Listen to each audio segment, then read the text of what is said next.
Welcome to the Magic Hours podcast, the podcast where we discuss art, pop culture, and spirituality. I'm your host, Zoe Flowers, and I am so glad you're here. Let's get into the show.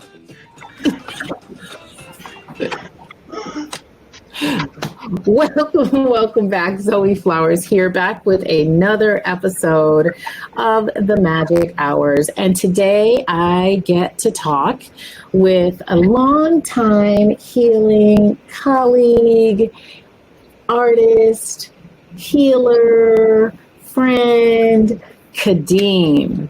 And so Kadeem is a holistic wellness practitioner and offers individuals and groups tools to help balance their mental, emotional, physical, and spiritual states.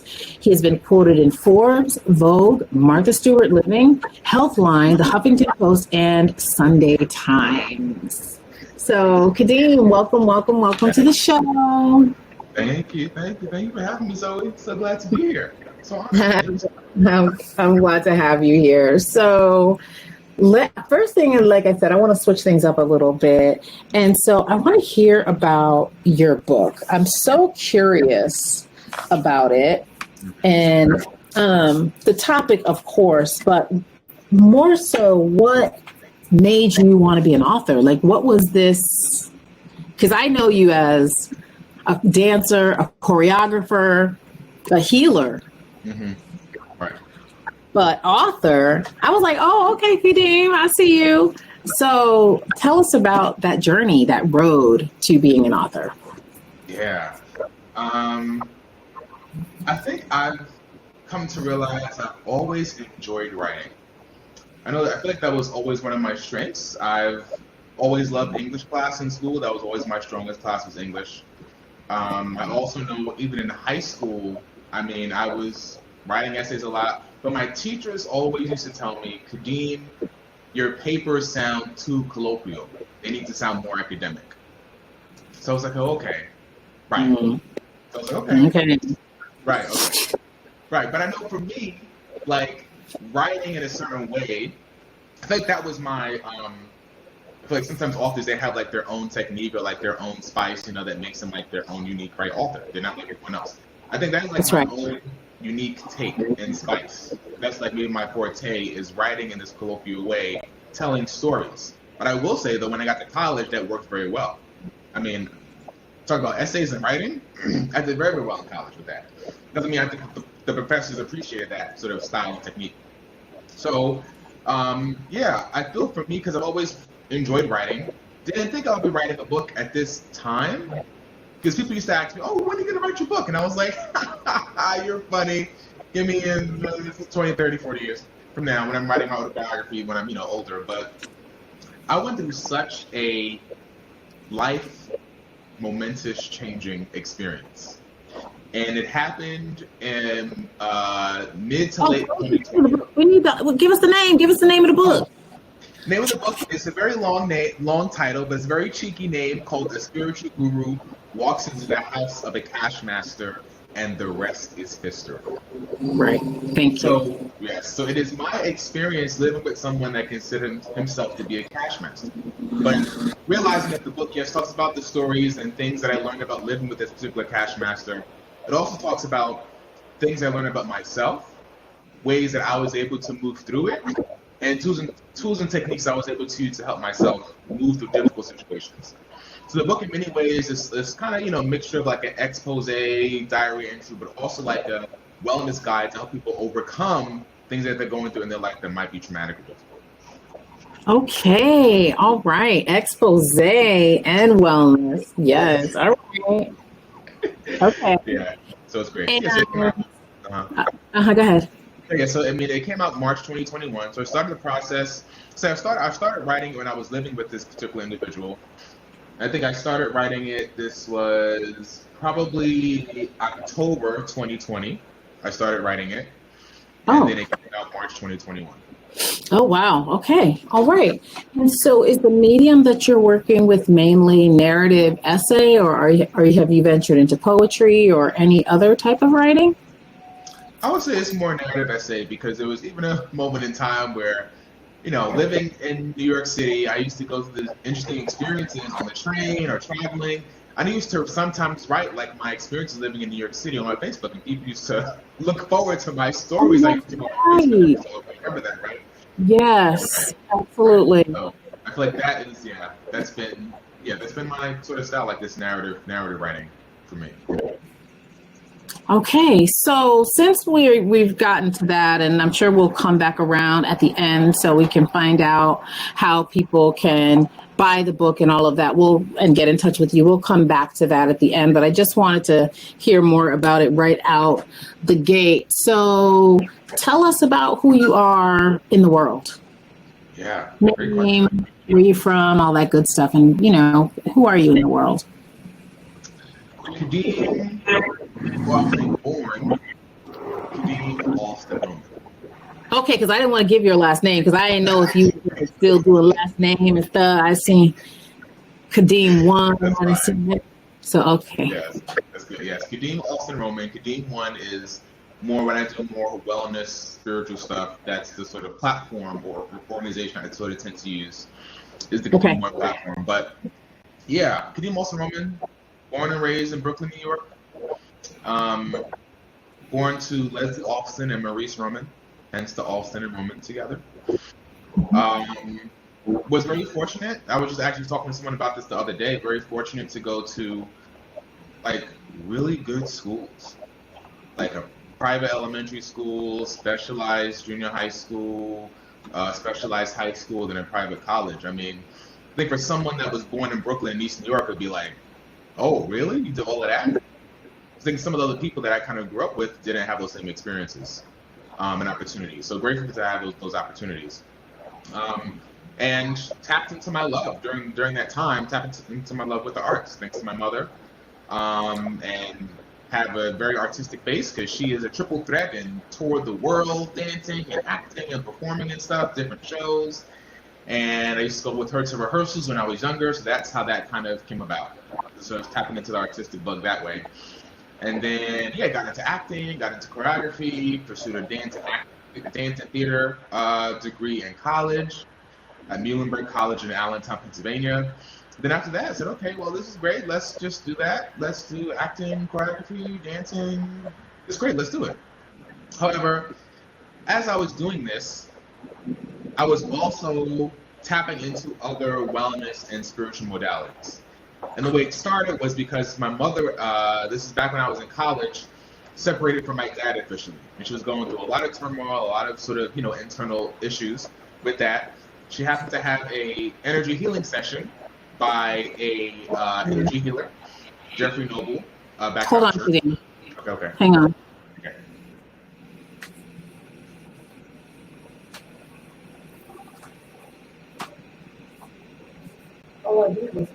I know, but I'm doing an interview, so I can't have all that noise.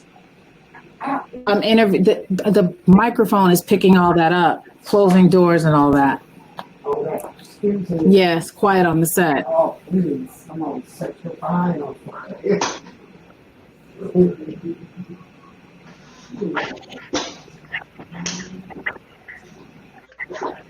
Quiet on this. Are you going to watch TV? Okay, well, can you close your door or my door?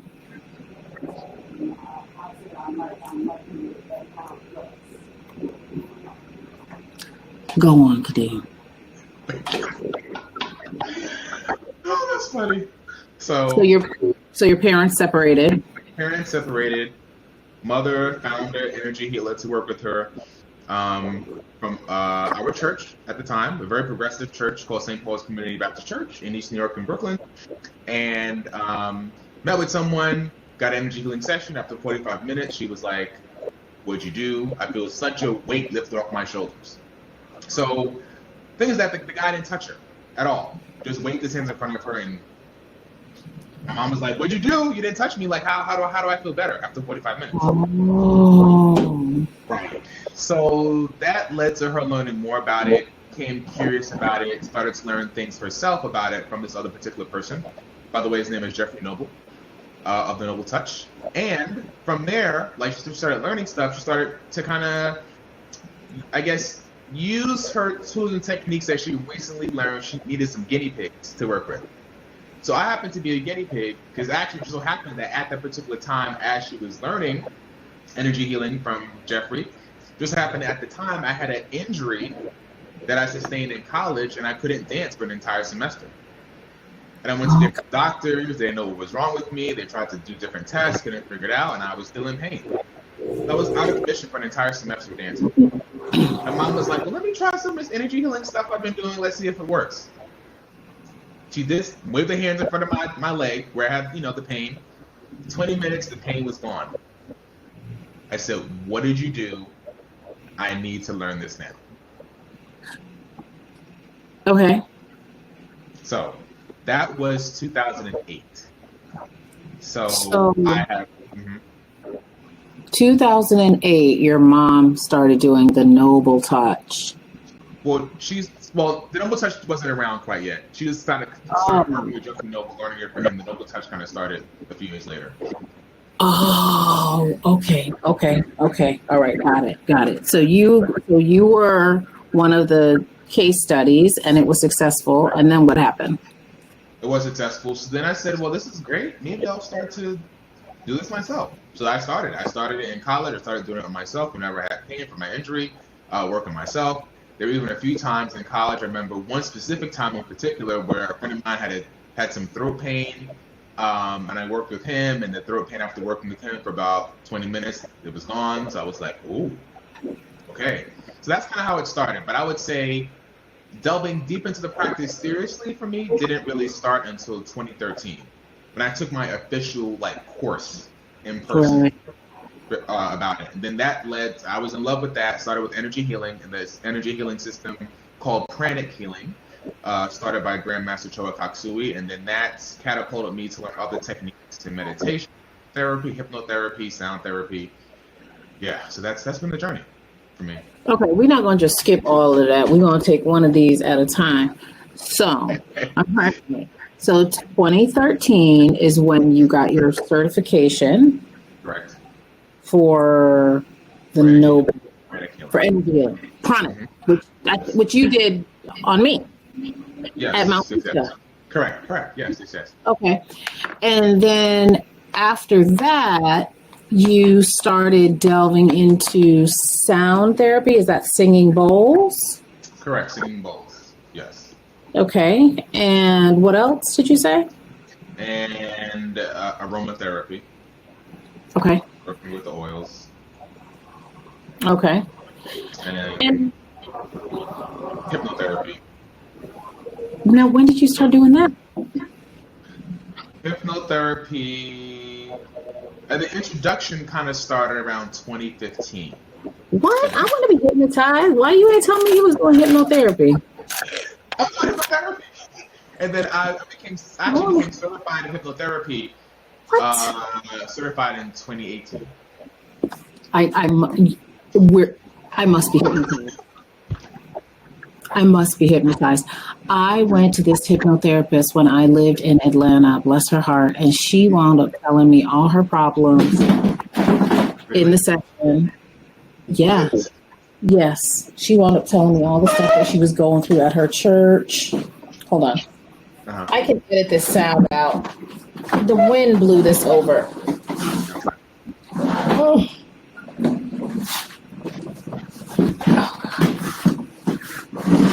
That's the only thing about this. If a strong wind comes. Okay.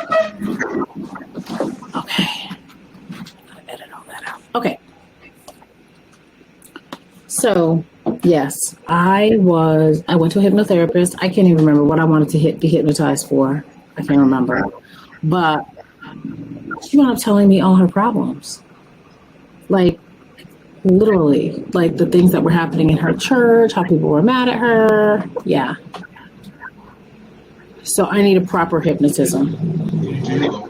How did that even, I don't know. Well, I don't know. But I just sat down and she just started telling me everything that was going wrong. And I didn't get hypnotized. That's crazy. So I need a proper hypnotism. Okay, well, I'm here.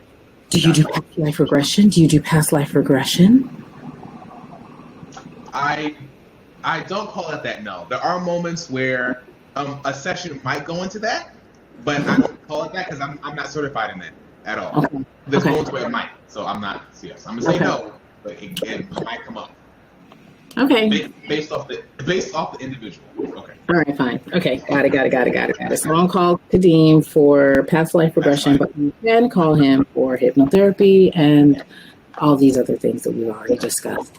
So, with this wealth of knowledge that you have in holistic healing, did this, what's a good word? Was there ever any contradiction with like the religion of the masses? Like, did your mother already have, well, obviously she had a strong spiritual. Did she have a strong religious, like, do you come from a religious family, I guess is what I'm asking. Yeah, I would say so. Very strong, like, Christian household, Mhm. specifically Baptist. Mm-hmm. However, I would say that my family, though, although we were very strong religious Baptist, it wasn't like this is the only way and no other way. I think my family, they were already open to other religions and other spiritual truths already. Not that we were practicing them at the time, but we understood, yes, Christianity is one way to connect to divine, but it may not be the only way to connect.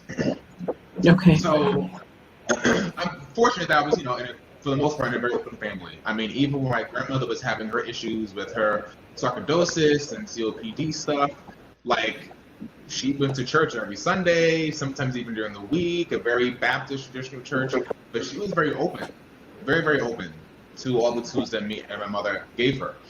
So very open, which is great. I will say, though, working with other folks within the religiosity of Christianity specifically, I can't talk about other religions, but when I was working with specifically people that had a very strong religious Christian upbringing or background, like, they would not like the work that I'm doing. I remember at one point, so back when I was with the Noble Touch, with that particular organization, and we did a health fair at Circle of Sisters at Jacob Javits Center, and I was explaining to one particular person that sort of came to the table, asking, what is it we're doing? I started explaining it, and then she started to run away like this with her index fingers in a cross position and said, "Devil, Jesus bless you, Jesus bless you." And I was like, oh, so that's what we're doing here. Got it. Thank you. Yeah. So that happened. I mean, I even, I would say even lost a, do you want to say lost? That might be the correct term or word. But I will say a friend, very close friend of mine from college actually stopped talking to me because of doing this work. Wow. Did you have any fears around that when you started to go down this path, that those types of things could possibly happen? It's definitely something that I struggled with and sometimes still do if I'm in certain circles or talking to certain people. There might just be certain things that I don't say. So what's that like for you? Because what we're doing is, it's a little outside the norm for African American communities. Right. It's African American communities, right? Sort of mainstream, I guess, Western culture. And other cultures are around the world. I think for me, so to answer your question, yes, there was definitely was some fear. There was definitely some trepidation, especially with certain friends. I mean, I would say the majority of my closer friendships were with individuals, and still are with individuals who are like very like strong Christian believers. And like that, they believe that Christianity is the only way and no other way.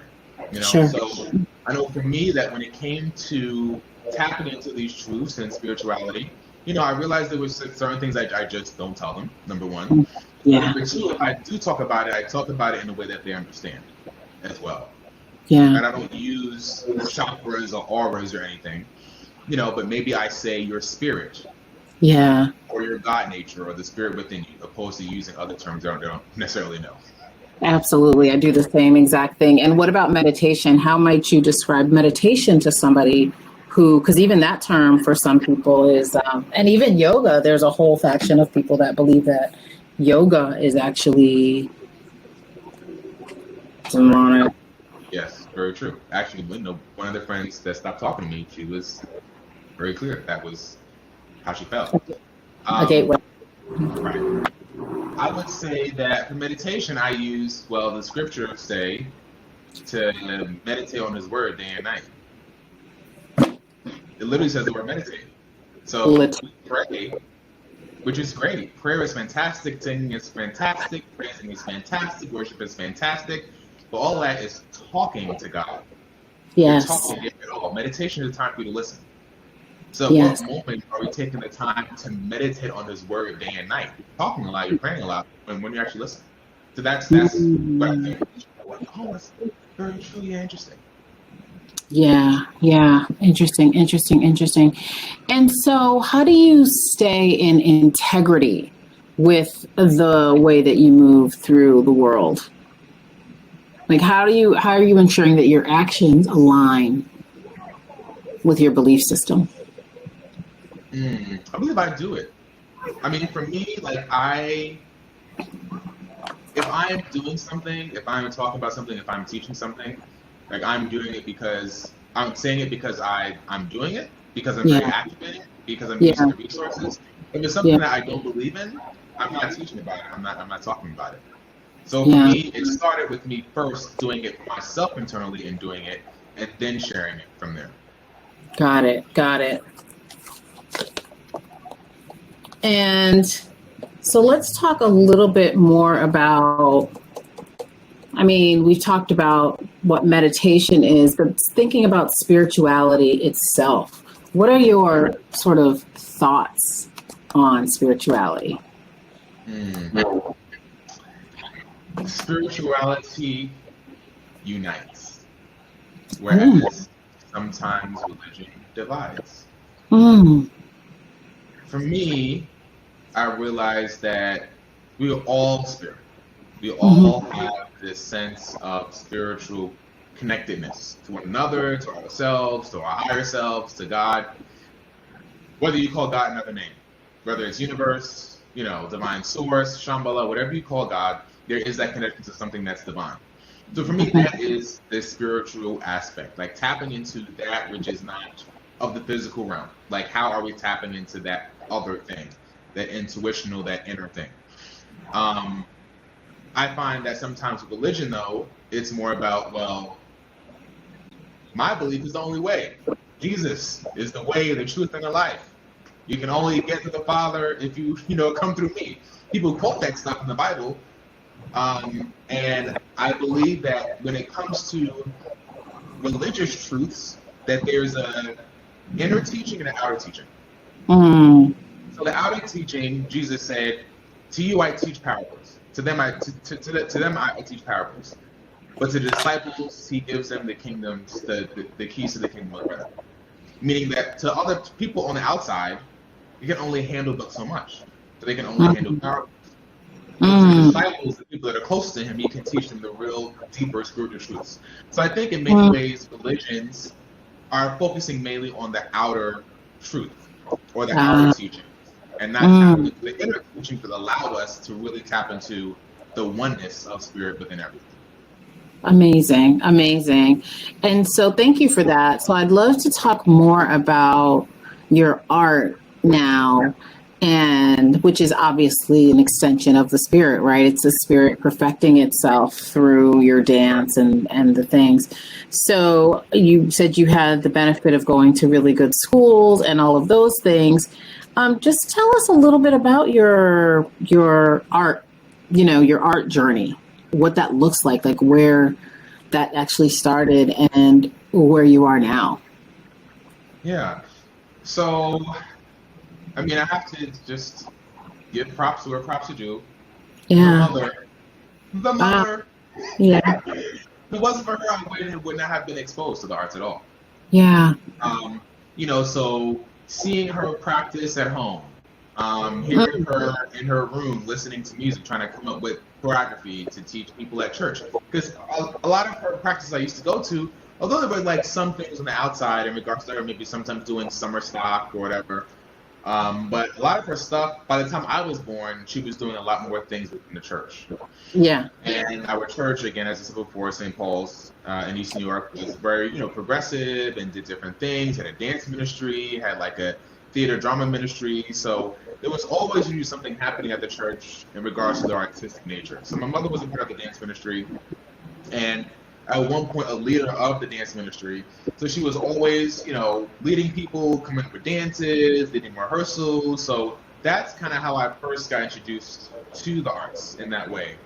Okay. And then later on started going to Saturday classes, doing dance in variety of styles, from West African specifically, to tap dance, hip hop, to back then when it was still called modern dance, now it's kind of called contemporary dance.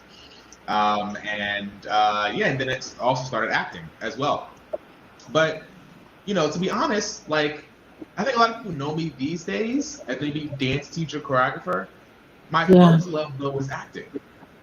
Wow. Like, that was my first love. Like, although I was taking Saturday classes and dance and acting, at a certain point I was like, dancing is cool, but acting is the passion for me. Wow. So for the longest time, I was really pursuing acting. I mean, I went to high school, LaGuardia High School for the arts in in New York City, Manhattan, for acting. That was my major. It was theater. It was acting.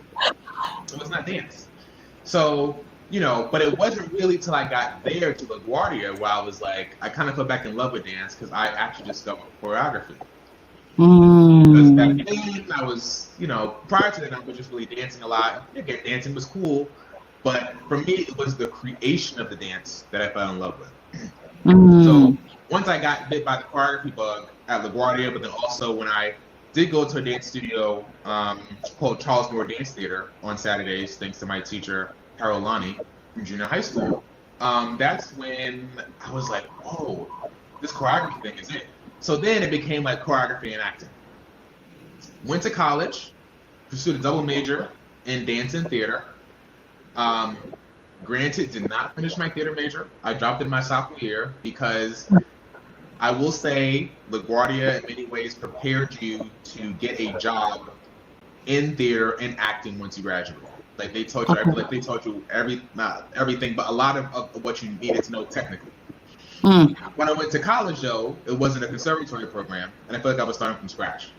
And I was like, I didn't even have acting my first year in college. And then when I did, I was like, my sophomore year, I was like, oh, this is not great. I'm very bored. So then I dropped my theater major. So anyway, in between my sophomore and junior year of college, I felt like I was artistically dying.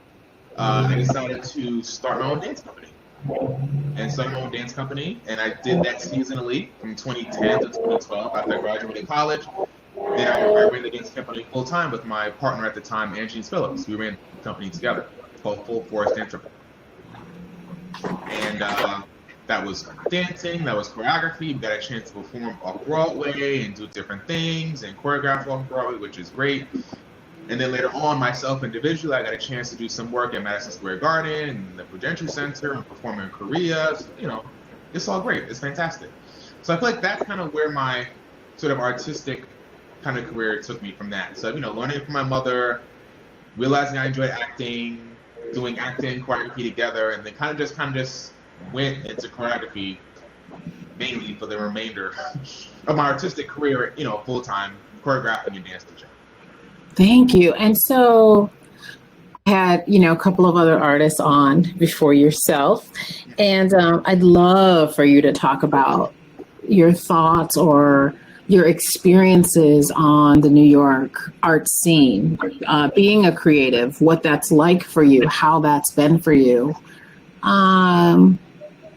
And then maybe talk a little bit about, if somebody's listening that's, dreaming of moving to New York, like I was when I was a little child, little person. Even as a younger adult, I always wanted to move to New York City and be an artist. Yeah. So I'd love for you to speak to that a little bit. But what's it like? What's it like being a working artist in New York City?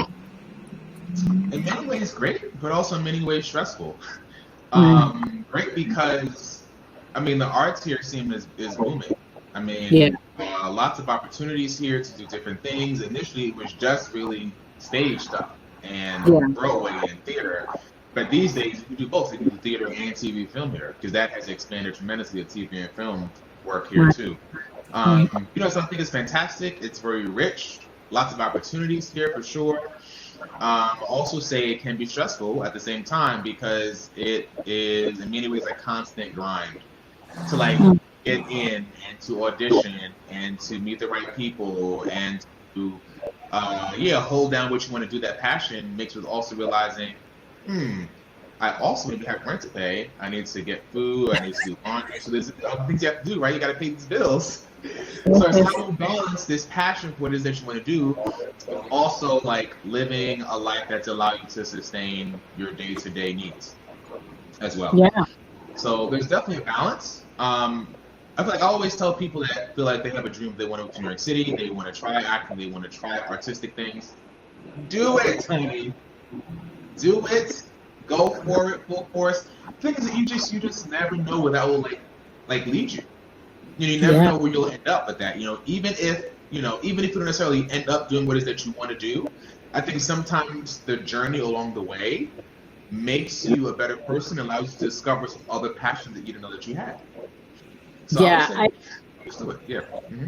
I agree with that. And were you always aware of the journey, or were you more like, I want to do this, I want to do that, I want my name in lights? Like, what was your point of view as somebody who grew up, with an entertainment family and living in New York City? Do you feel like that gave you a more realistic outlook than somebody like me from a small town watching Fame and being like Sex in the City and being like, I want to move to New York City? Right. Right. One of the things I was taught being at LaGuardia High School was all the Fame stuff is nice, but what you want to be a working artist.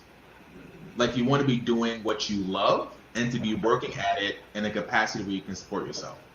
Yeah. So I always taught us, if the fame happens from that, then great. But what you want is just to pursue the work so that you're working at it full time, not needing to do anything else. So I think that because they drill that in my head so much, I think for me, my mindset was always like, all right, well the fame will be nice. It might be nice to see my name in lights and have the marquee and the top Kadeem Alston moment and get the flowers and the cameras. That's great. That's amazing, right? That feels nice to have. But for me, I was also like, okay, how can I work at this to make this also like my full time thing so I don't have to wait 10 years? That was my initial mindset going in. And my other question for you is, so you casually mentioned that you've danced overseas. So I'd love for you to tell us about that experience and how that all went down. Yeah. In many ways, a dream. Having the opportunity to dance and even showcase my work overseas, specifically South Korea. So, let me not make the story too long because I can talk about this for a very long time. I am someone that's into Korean culture. So K-pop, Korean pop, Korean dramas, Korean food, Korean language. And that started for me in 2011. So actually the friend that no longer talks to me was the one that actually got me into the Korean stuff. And you introduced K-pop to me and to when we were at Bailey's, when you were teaching it to the young people. I didn't even know what it was. Right. So it started 2011, one night in college when there was nothing happening. This friend was like, let's go to, at the time, this place called the Multicultural Center where they had, multicultural life things. Kids can sort of go and, kind of hang out. And that was like a safe space for students of color. So let's go to the Multicultural Center. She said, we can watch a Korean drama. I'm like, I'm not watching anything with subtitles. Why I'm watching a Korean drama? I don't know what I'm doing. Anyway, I sat down, started watching it. After the first episode, which was an hour, I was in love. I was like, what is this? And how can I watch more? So that started the journey for me. That was 2011. By 2012, I was obsessed now with K-pop and Korean food and Korean culture. So really since then, since 2012, I've always had the dream of wanting to go to South Korea and wanting to experience South Korea, wanting to just be there in the environment. So I had an opportunity 2017 to actually partner with the organization, which allowed me to Korea. Yeah. You're breaking up. Can you repeat that again? In 2017, you're breaking up. Sorry, yes. In 2017, I had the opportunity to actually partner with the organization, which allowed me to go to South Korea and be there and perform and choreograph. So that was a beautiful experience because I've always wanted to go to South Korea since 2012. So 5 years later, I was like, this opportunity came, and I got a chance to go to South Korea overseas and do what it is that I enjoy doing, which is dancing and choreograph. And weren't you dancing? What'd you say? No, I said so that was a dream come true. Literally. Yeah, and weren't you dancing down the aisle or something? Something really. Yeah, I was. Yeah, at one point dancing on stage and dancing down near the aisle, and it was for like 40,000 people in like this huge stadium, and I was like, I made it.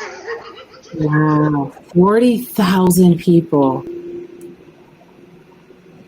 was awesome. It was great. So that was a dream. Again, being able to do that in South Korea, again, was a dream. To just be in South Korea just was phenomenal, was a dream come true. But then to be able to perform there, I think was just the cherry on top for me. And is that a place you want to go back to, South Korea? Yes, I'm going to go there and stay there long term, at least 3 months. Okay. Yeah, just kind of try it out. Because interestingly enough, I feel like we spoke about this before, where you said that you feel like for you, London, you have a strong connection to London, and that kind of feels in some ways like home in some ways. Mm-hmm. I feel like for me, that's the same thing for South Korea. Like, I'm like, I don't know why it just feels like it's a sense of home. And I remember when I got off the plane and got outside and my feet touched like South Korean soil, I was like, this just feels so right. Yeah. It's so amazing. And like, let me also say, like, being in South Korea, I was only there for 2 weeks. Yeah. But it allowed me to discover more of who I am within those 2 weeks.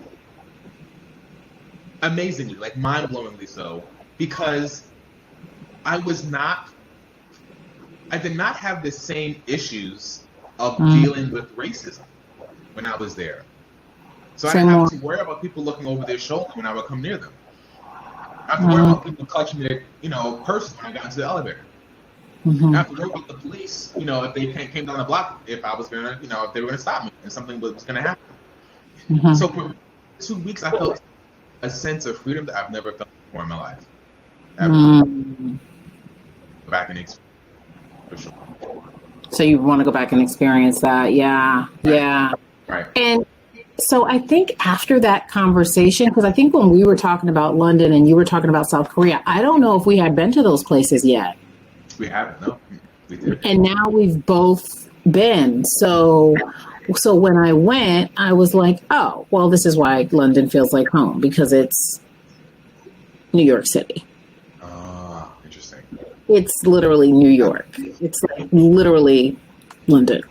That's great. And I grew up in New England. So it's like, as I get older, it's like all of like these things that I guess you don't think of when you're growing up. So the town I grew up in was South Windsor, right, in New England.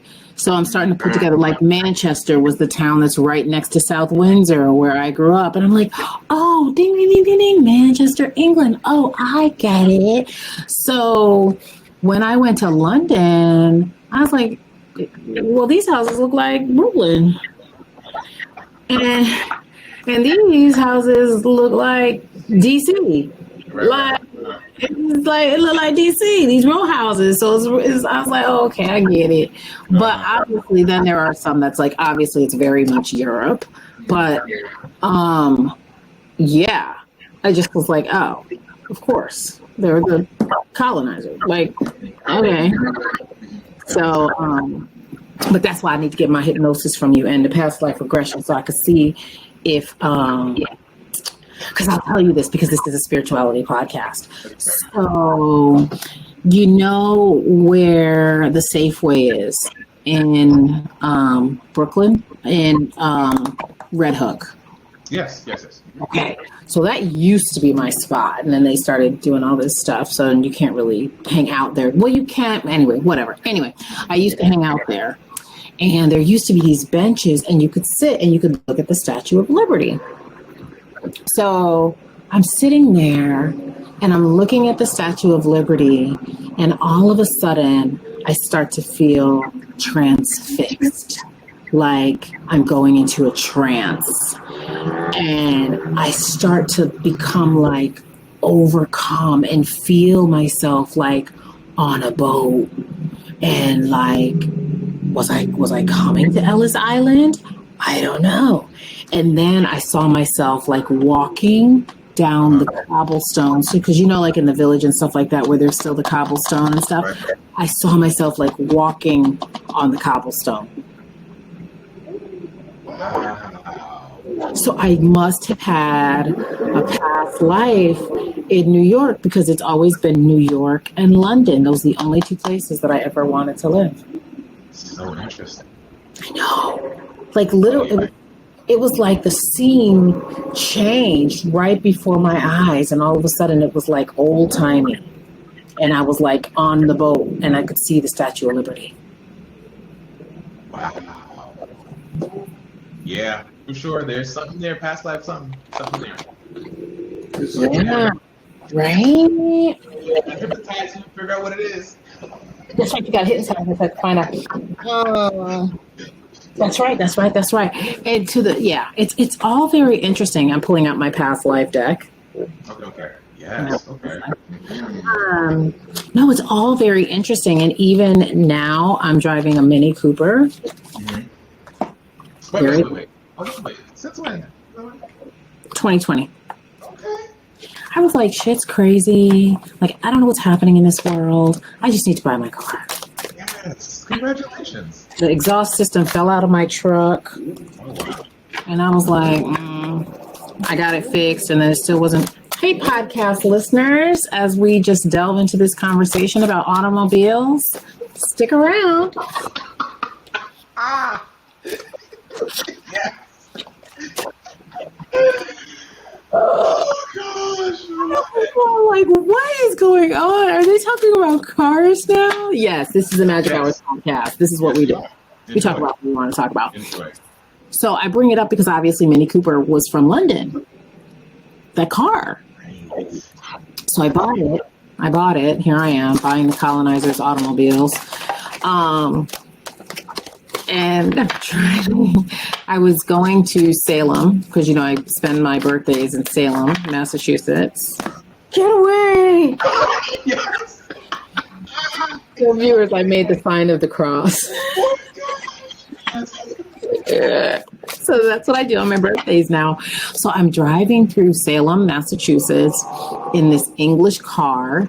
And I'm like, what English person is like living their best life through me right now? Because, it could be like some kind of spiritual attachment or something that's like, woohoo, let me live again. Oh, that's so funny. I did. Well, as they're living again, you were also living your best life at the same time. I'm like, yeah, we'll just rock it out together. Like, because it's just interesting living in New England even though I grew up here, just as an adult, having a different kind of consciousness about how things went down and how things were created that shape our experiences today. So I'd love to hear from you too about your relationship to New York City. Oh, did you just roll your... Oh. So... Listeners, for those listening, Kadeem closed his eyes and cranked his neck.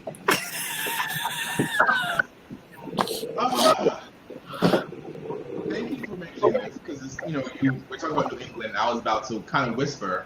Oh, what? I might be moving there soon.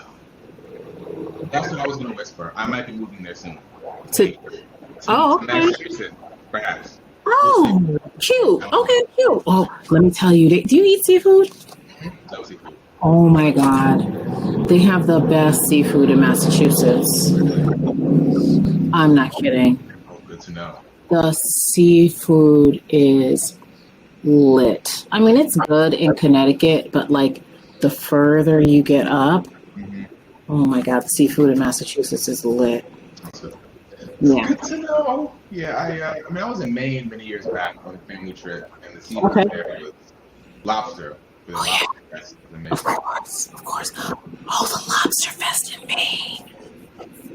When is the Lobster Fest in Maine? Ooh. I mean, years ago, I think it was like July. I think that's when we went. So I'm not sure.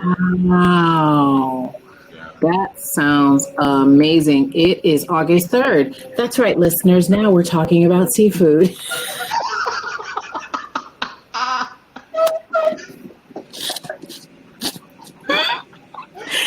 It is from Spirituality, automobile, and food podcast. Hour. exactly right. It starts on August 2nd and it goes to August 7th. Oh, okay, So great. there we go. Oh, okay.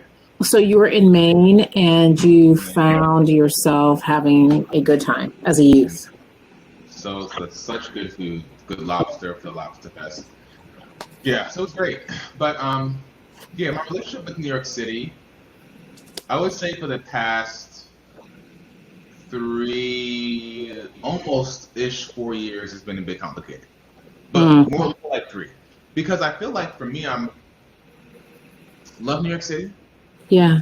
The whole of many things here. I mean, Yeah. born and raised here. I've done a lot of amazing things here. You know, not that I don't want to come back. Yeah. But I feel like for me, like my living situation just needs to be somewhere else. Right. In nature, more expansive, not in a concrete jungle. And I've tried different moments to kind of move out and sort of, it hasn't been successful. I mean, there was one time I tried to go to Puerto Rico in 2019. That didn't work out. I came back to New York.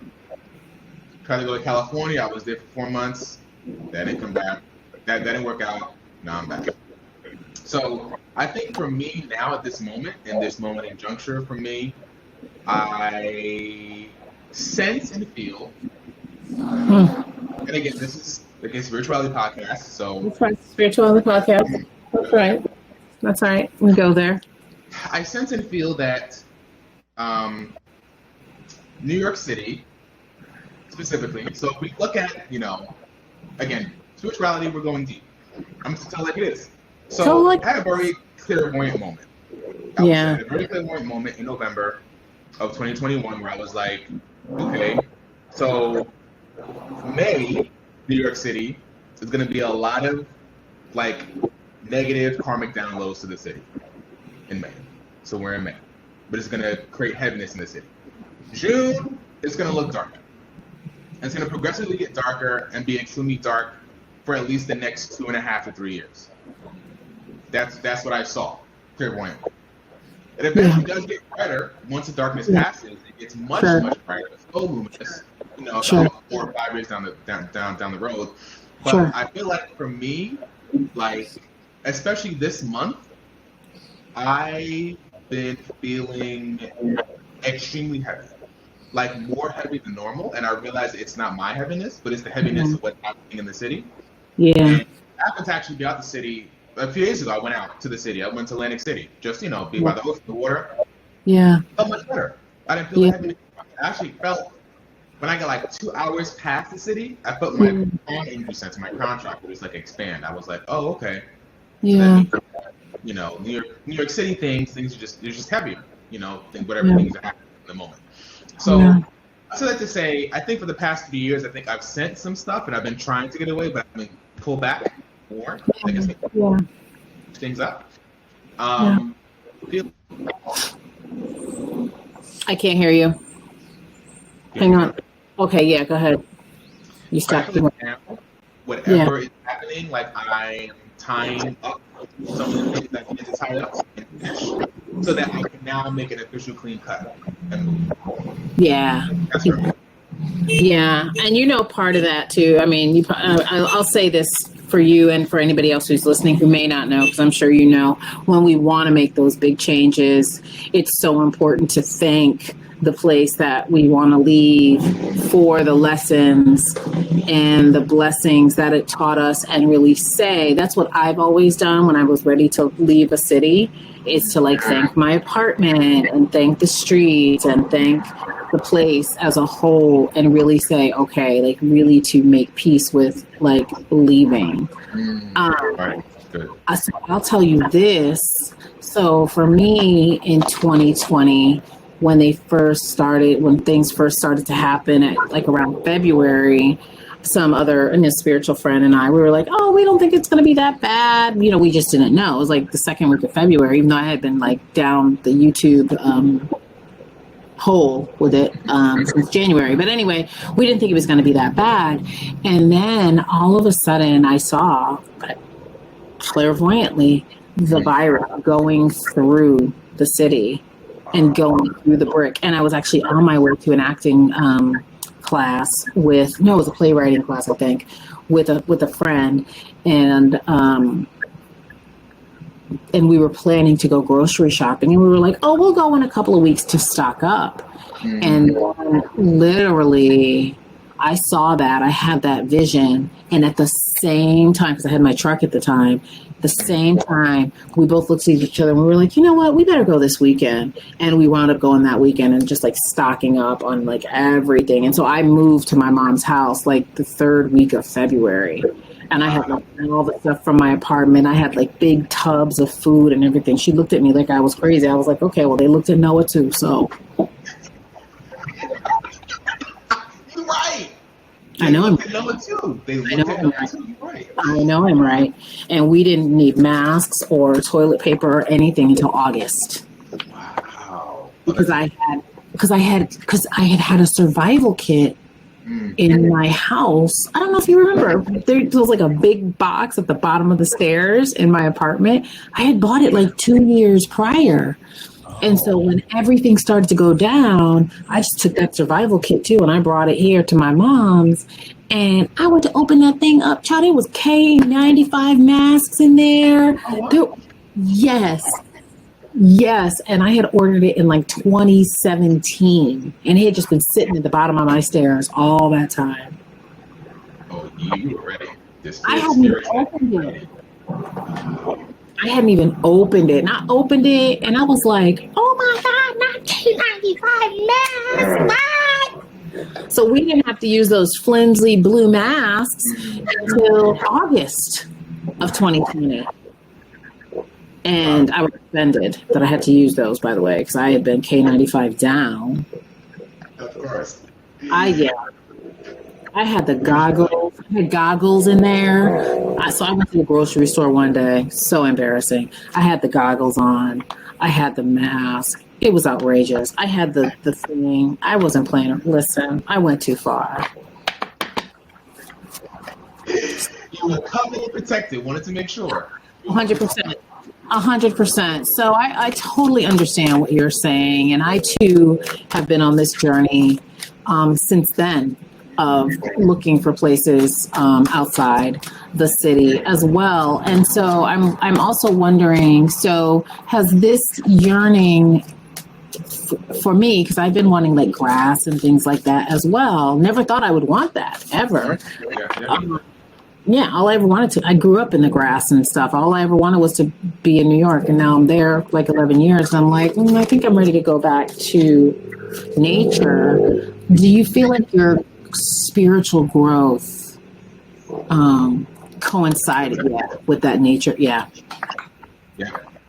for sure. And I think I was, in order for me to, I don't know, of course I'm still taking online courses and classes and learning as much as I can more about spirituality and wellness and stuff. I think in order for me to really grow more, more than just information, but grow with like the spiritual body, I need to be out of the city and be in nature more. And be in nature. It's a struggle because today was like a great day. It was like we woke up, I took my mom to breakfast. It wasn't great, but then we went to the event space. And it was a great, and I was just like, wow, like people are just out, people are out. So it's like, oh, and yesterday we were here and Thursday we were there. And, and then the possibility of teaching these classes are all there in the city. And at the same time, I do have that same sort of desire for nature. Yeah. Yeah. And building community in a different way. Correct. Yeah. Correct. 100%. 100%. Yeah. Okay. You want to do your reading and then we'll circle back with a few more questions? Sure. Yeah. I'm ready. Okay. All right. So, do you want to do overall theme? Do you have a specific question? Overall theme is fine. Great. So we have this ancestor deck, and this is the deck that actually wants to come through today. Have you incorporated card reading into your practice at all? I have not. Is that something you're interested in? Yes. I was thinking about maybe past maybe month and a half, 2 months. I've been like, I should consider maybe doing some card. I think so. I think that could be really a nice addition, even if you just started with Oracle cards. I think it would be a nice addition to what you're already doing. Okay, so I'm going to just invite you to go ahead and close your eyes, let your shoulders drop. Taking a deep breath in through your nose, exhaling through the mouth. And you're going to see, sense, or imagine a beautiful puffy cloud coming in through the window.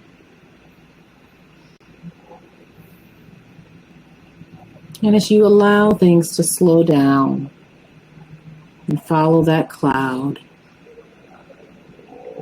it's going to take you up into the sky.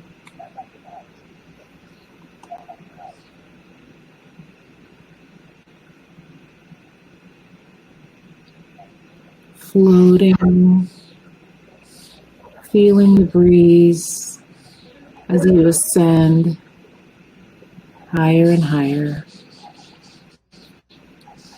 and higher. With each inhale and exhale, you ascend higher and higher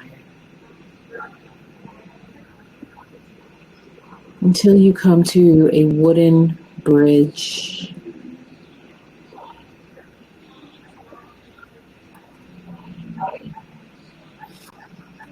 And you're not really floating, and you're not really walking down the bridge as much as you are floating towards a figure. And as you get closer to this figure, you notice it's bright, shining light, its essence really, shining brighter and brighter and brighter and brighter. And it's actually one of your spirit guides. Breathing in,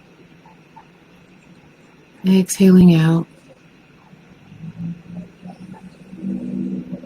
And you and your spirit guides walk towards two other figures on the bridge.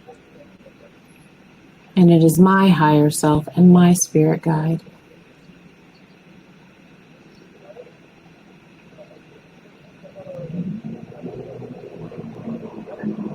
And we greet each other in any way that makes sense. And when you're ready, go ahead and say your full name 3 times. Kadeem, Malcolm, Alston, Roman. Kadeem, Malcolm, Alston, Roman. Kadeem, Malcolm, Alston, Roman. And I just invite Kadeem, Malcolm, Alston, Romans, most enlightened ancestors and spirit guides into this conversation so that he can receive the information, confirmation, and inspiration that he's looking for. And Zoe Flowers, Zoe Flowers, Zoe Flowers.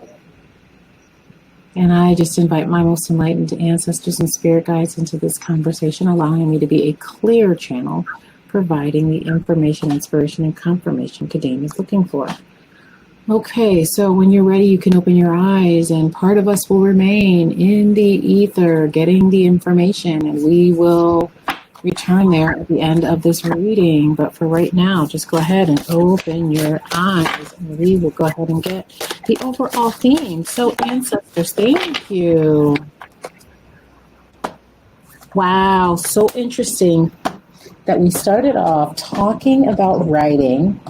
And I don't know if there is something else that you have your mind on to write, but we have begin writing now. And it says, create, express, inspire. And so what I like about this book, this ancestor book, is it also talks about where this particular person came from or the people that are associated with it.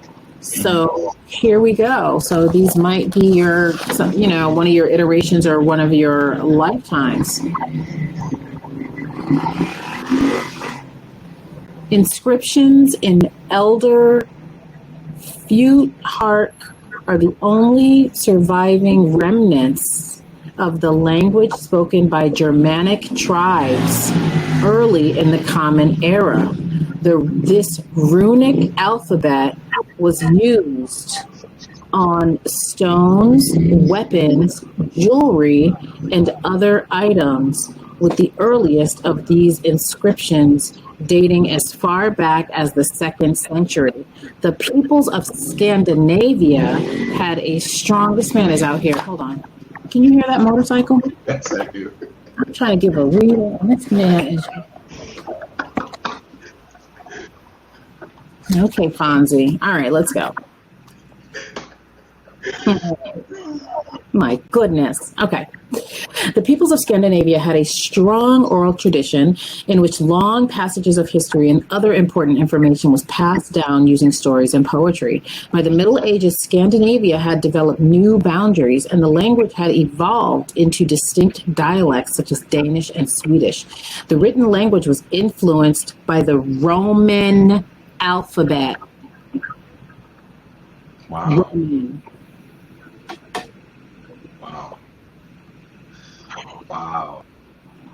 Although the use of the runic alphabet did continue, the earliest recorded piece of Danish literature, The Deed of the Danes by Saxo Grammaticus. Oh, I guess that's where grammar come from.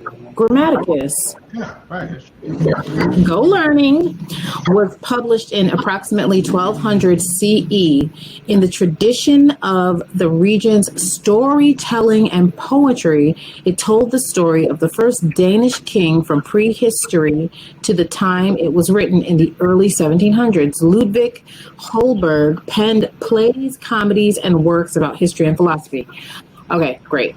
And then it says, the ancestors speak. Writing is a way to capture ideas, plans, dreams, and memories, as well as stories and history. It can also be therapeutic. You do not need to study or have any special tools to start writing. Now, isn't that funny how we started this story talking about the teacher and how she said you should be writing? And here the ancestors said, no, you don't have to have any special kind of study or any special tools. Put pen to paper and see what happens. Write for yourself. And as your creative talents are freed for others too. Then it's so the divination meaning is you have a talent for writing and expressing yourself. You may like to share your gift with others by having your writing published or to keep a journal just for yourself. It doesn't matter what you write. It matters that you start writing and get your thoughts down. Write anything that pops into your head. Writing is a healing experience that helps you process things in your life. It can also help you inspire others. Okay, so Let me say, I was on the train yesterday, Mm-hmm.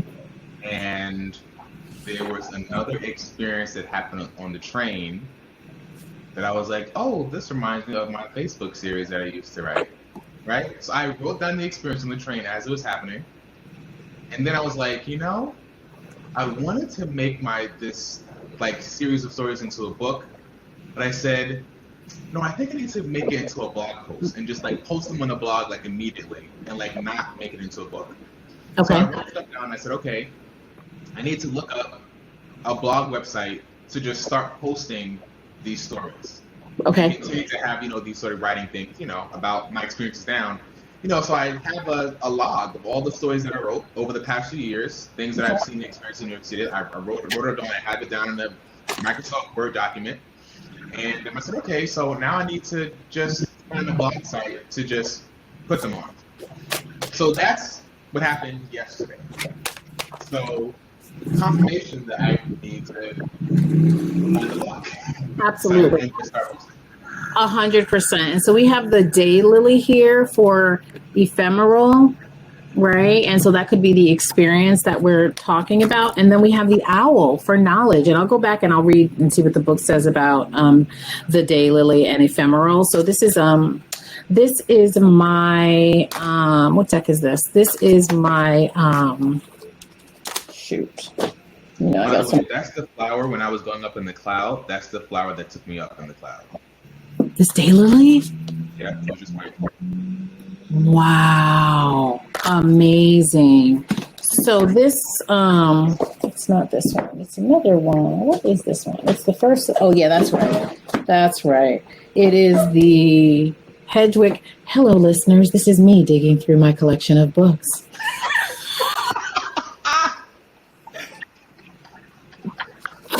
This is my Hedge Witch's Field Guide. And so this book has like all the herbs and flowers and things like that, and like their magical correspondences and all of that. But I really am liking the deck. But it's Gemini season too.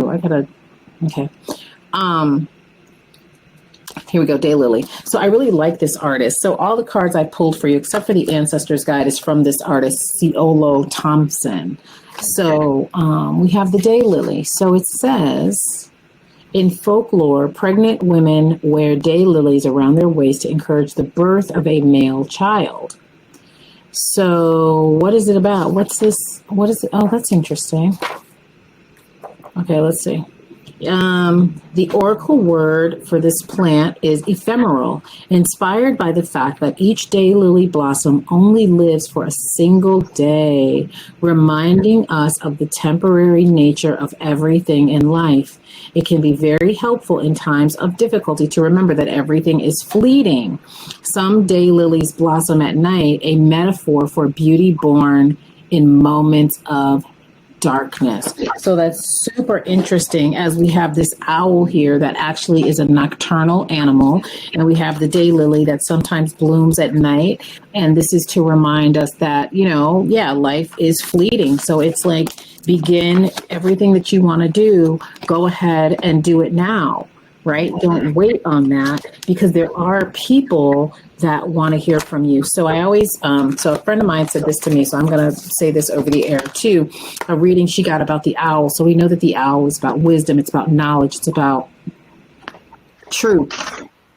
And one of the things that she said was, within every lie, there's the truth. And within every truth, there's a lie. So it's like looking at what kind of knowledge, what kind of truths you want to share with your writing, and what kind of lies do you want to dispel, or maybe even not focusing on like lies dispelling, but focusing on like, how can you raise the vibration? How can you use your writing skills and your talents to raise the vibration of the people, even if it's just like giving them a little laugh or whatever.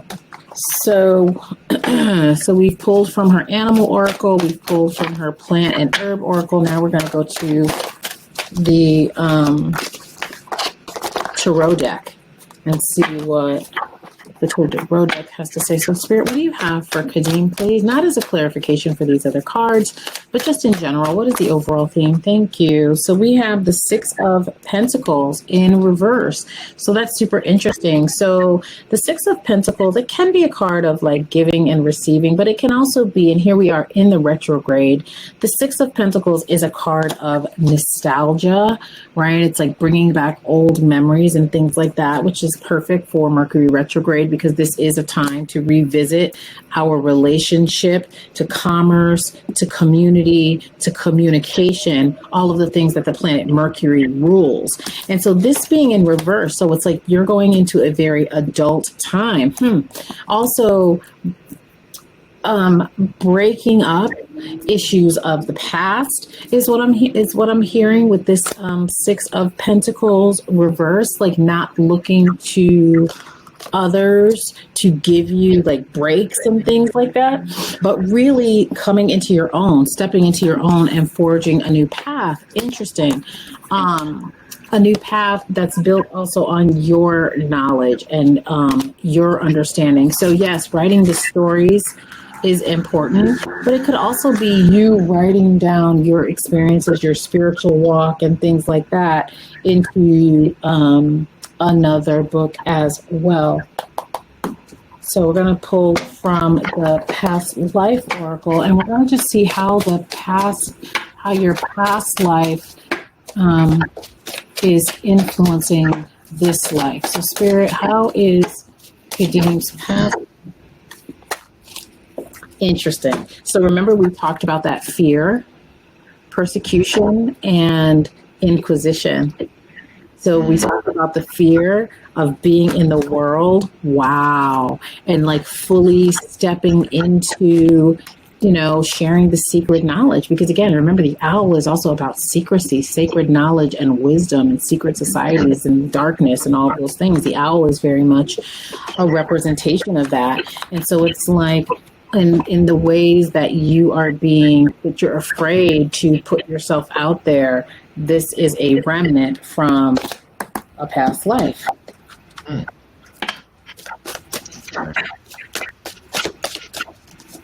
Which makes sense. Yeah. And a remedy for that, great. So we have garlic. So a remedy for that fear, garlic, and we have service here as the key word for garlic. It was in reverse. And so this could be a response when you're feeling nervous and things like that. Just understanding that this is a part of why you're here, sharing this sacred knowledge and wisdom through writing and these other things. That's actually why you're here in this moment in time. Now the goddesses are ready to speak. Excellent. So the African goddess rising. So let's see what the African goddesses have to say for the overall theme.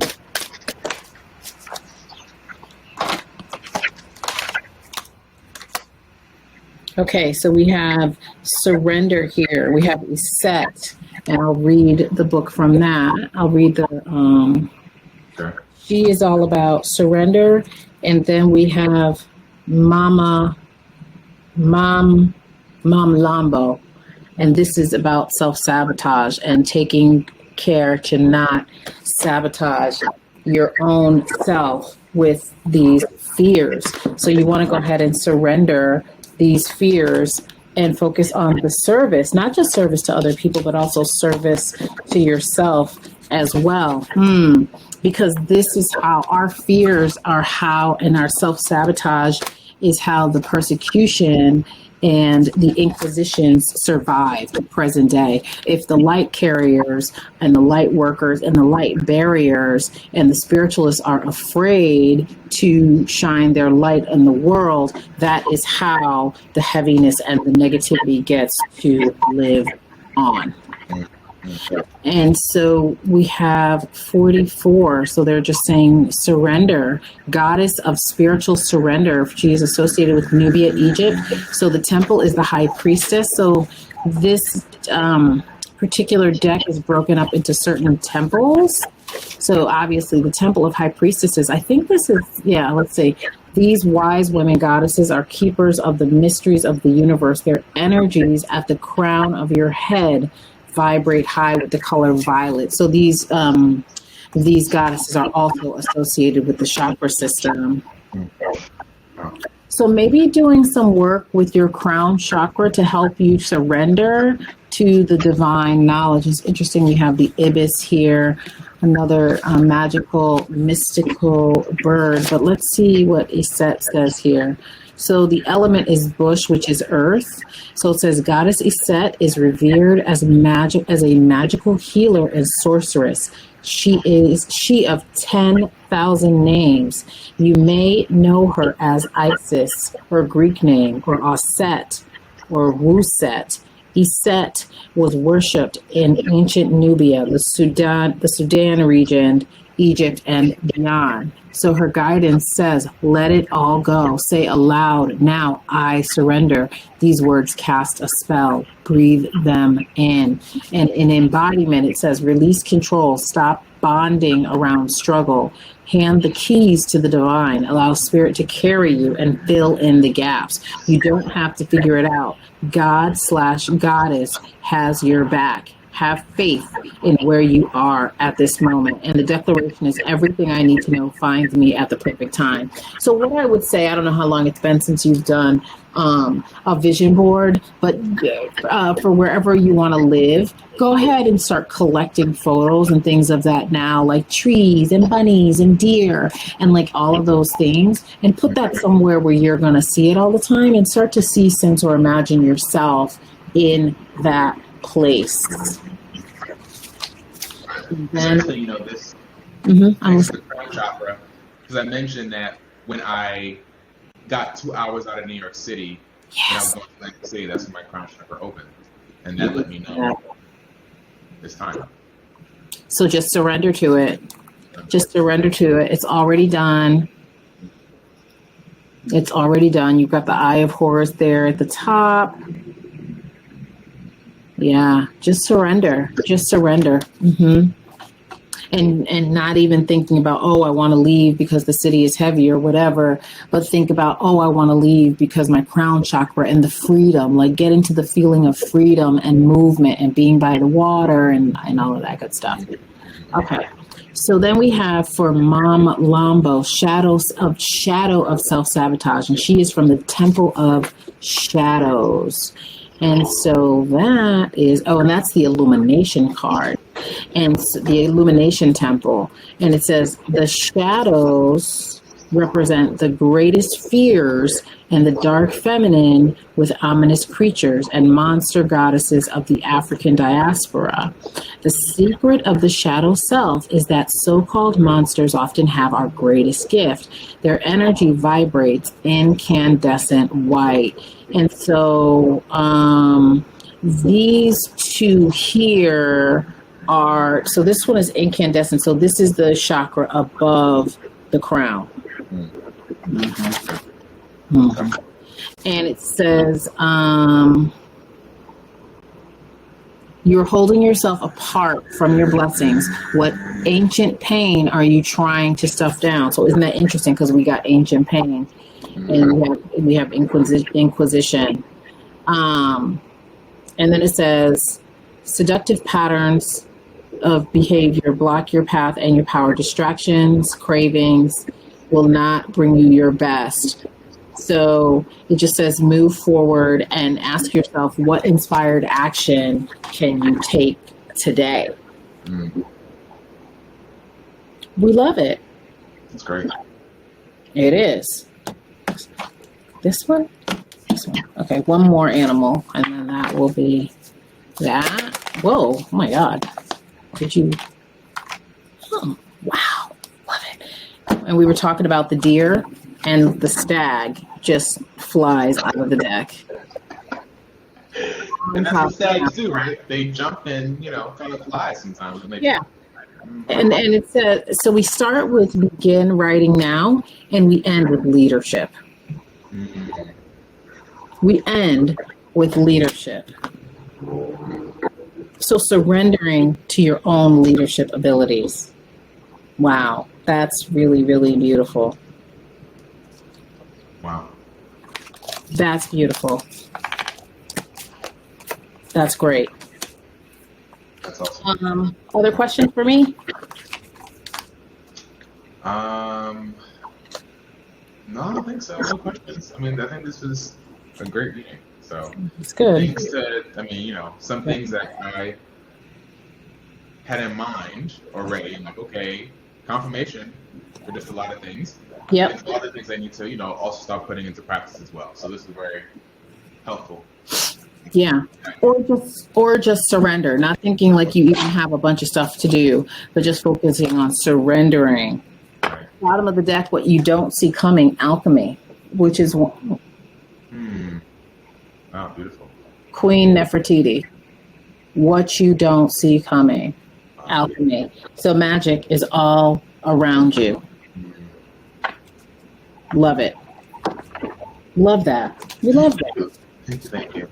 We love that. So that is your reading. So as we are bringing our conversation to a close, I'd love to hear what you would like your legacy to be. My legacy. That I added more light to the world. I feel like sometimes people say, well, businesses, they're like, what is your brand? My brand is this. This is my brand. This is what we do. I feel like my brand, if I had to brand myself, my brand is light. Totally. Like adding light and whether that was with teaching dance, choreography, wellness, spirituality stuff, even photography now these days, like light. Like how am I adding more light to other people, adding light to the world? So I want to be known, I guess in regards to my legacy, as someone who came to enlighten the world and to make the world a much brighter place. I love that. I love that. And I feel like you're already known for that. I love that. That's like right on brand. So how can people find you and your work and your life? Kadeem One. Everything is Kadeem One. So Instagram, Facebook, Snapchat, TikTok, everything. You go to Kadeem One. So first name, K-A-D, as in David, E-E-M, as in money, O-N-E. That's Kadeem One, right? That's social media, website, kadeemone.com. You can connect with me there. All my resources to connect with me if you want to send me a message or get the book or take a few of my online classes or get my free meditations. All that is through the Kadeem One platform. Perfect. Thank you so much, Kadeem. Thank you for being on the show. Thank you for having me on. This is a pleasure. You're so good at this. Thanks. Thank you. That was good. Can I ask a question? What? The way you said it. That's my radio voice. That's great. Well, I'm curious because, you decided to start this podcast for a reason, right? Obviously, there was a reason you started it. So what do you hope the listeners to get, and what do you want your legacy to even be? Oh, look at you flipping the interview around. Okay. Because I think that people need to hear from you too, because you have so much to offer as well. Yeah. Yes. So I wanted to start this podcast for one, because I know a lot of interesting people like yourself and other people that I've had the chance to talk to. And so I just wanted to have a platform where we could have conversations like this. And so I could learn more about people that I even know already. But I also wanted to meet new people from different walks of life. And I want to have conversations that feel balanced, and that have a firm knowledge base. And I want to put that out into the world as well, because there's so much information out there. And I feel like some of it can trip people up because it's not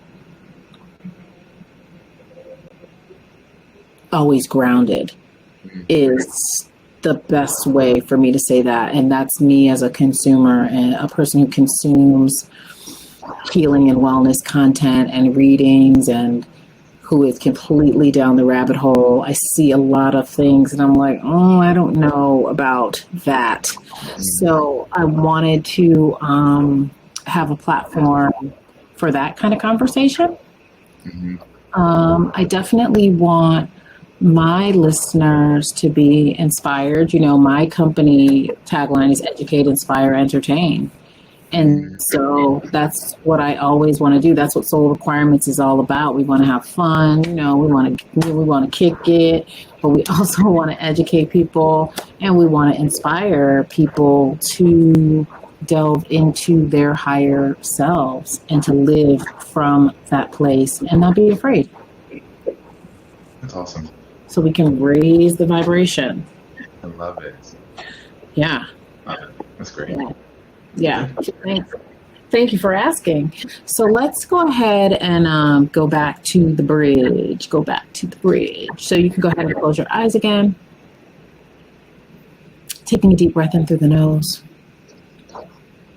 Exhaling through the mouth. Following that cloud or flower back to the bridge.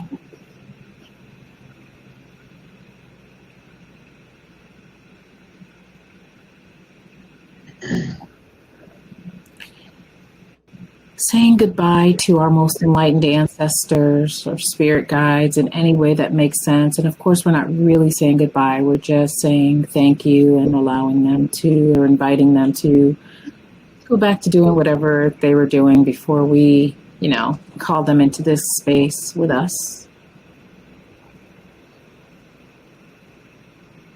Saying goodbye, your higher self, my higher self for the moment.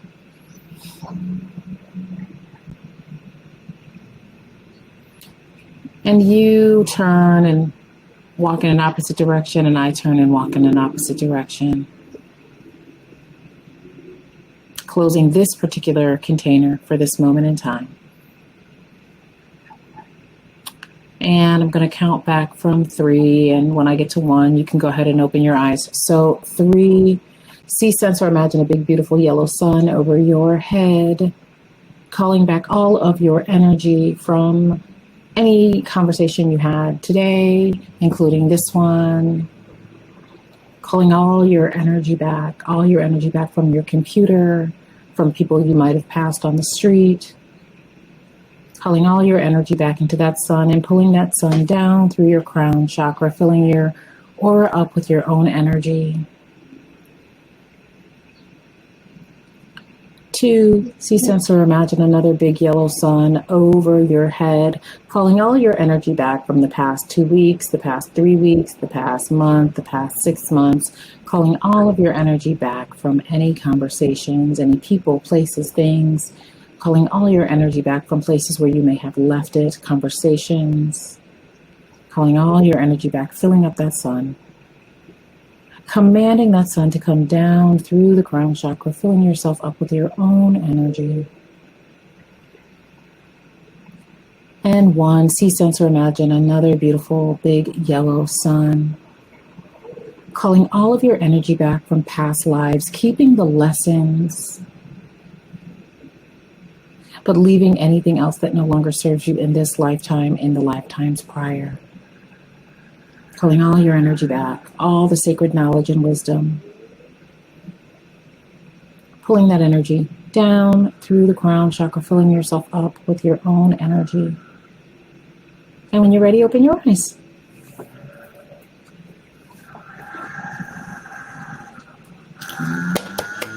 We did it.